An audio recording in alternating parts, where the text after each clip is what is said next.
Lula empieza a limpiar de militares gobierno en un clima de desconfianza. El presidente de Brasil, Luiz Inácio Lula da Silva, ha empezado a limpiar de militares el gobierno. En un momento de desconfianza con algunos sectores de las Fuerzas Armadas tras la intentona golpista de bolsonaristas radicales del 8 de enero.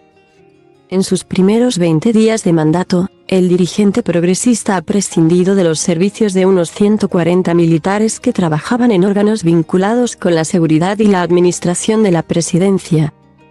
La salida de esos militares se venía produciendo desde la investidura de Lula, pero se ha acelerado a partir del asalto a las sedes de la presidencia, el Congreso y la Corte Suprema por parte de miles de seguidores del exgobernante ultraderechista Jair Bolsonaro.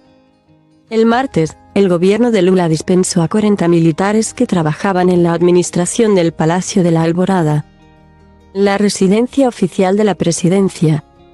Entre el miércoles y el jueves, le tocó el turno a una veintena que ejercían diversos cargos en el Gabinete de Seguridad Institucional, GSI, responsable por la protección de la vida del presidente. Este cambio de paradigma en relación al peso de las FF, altezas en el gobierno, que con Bolsonaro, un capitán retirado del ejército, adquirieron un espacio de poder no visto desde los tiempos de la dictadura, de 1964 a 1985. Entra dentro de los planes de Lula para desmilitarizar la administración pública.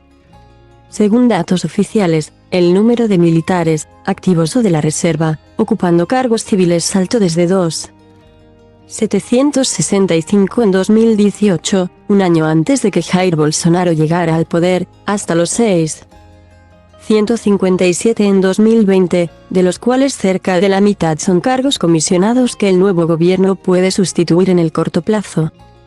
Despolitizar los cuarteles es el otro gran desafío, el cual ha adquirido un sentido de urgencia desde el violento ataque a las instituciones del 8 de enero que buscaba derrocar a Lula y devolver al poder a Bolsonaro.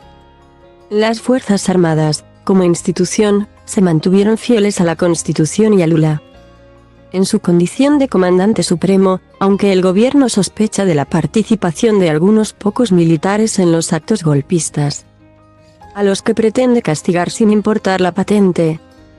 El propio Lula ha sembrado dudas sobre la actuación de algunos sectores de las FF, altezas frente al asalto de Brasilia. La semana pasada, en un desayuno con periodistas, aseguró que hubo muchos militares y policías que fueron conniventes con el intento de golpe y que está convencido de que alguien de dentro del Palacio Presidencial de Planalto facilitó la entrada de los radicales. El miércoles, en una entrevista a Globo News, dejó entrever nuevamente esa desconfianza al criticar las agencias de inteligencia del ejército, de la policía y de la marina por no avisarle de que bolsonaristas radicales se estaban organizando para el asalto. Y fue taxativo al advertir que quien quiera hacer política, que se quite el uniforme, renuncie al cargo y monte un partido político. Pero mientras esté en las Fuerzas Armadas no puede hacer política porque es una institución de Estado, expresó. En un intento por pasar página, Lula se reunió durante 2 horas del viernes con los comandantes del ejército, la marina y la aeronáutica para discutir inversiones y planes de modernización, en compañía del ministro de Defensa, José Múcio, y algunos empresarios. Según Múcio, el asalto de Brasilia no fue discutido, pero a la salida dijo a los periodistas que, desde su punto de vista, no hubo un envolvimiento directo de las Fuerzas Armadas. Si algún elemento, individualmente, participó, responderá como ciudadano, apuntó para después garantizar que los militares no permitirán un nuevo episodio como el del 8 de enero y que están de acuerdo en que se tomen medidas contra todos los implicados. En medio de la desmilitarización en cargos de la presidencia, el gobierno de Lula también cesó esta semana a los 27 superintendentes regionales de la Policía Federal de Carreteras y a 18 de la Policía Federal. Este tipo de cambios en los comandos policiales son normales al entrar una nueva administración. Pero esta vez se están llevando a cabo de forma más rápida y profunda. Mientras, las operaciones se suceden en todo el país para identificar a los organizadores y financiadores de la intentona golpista.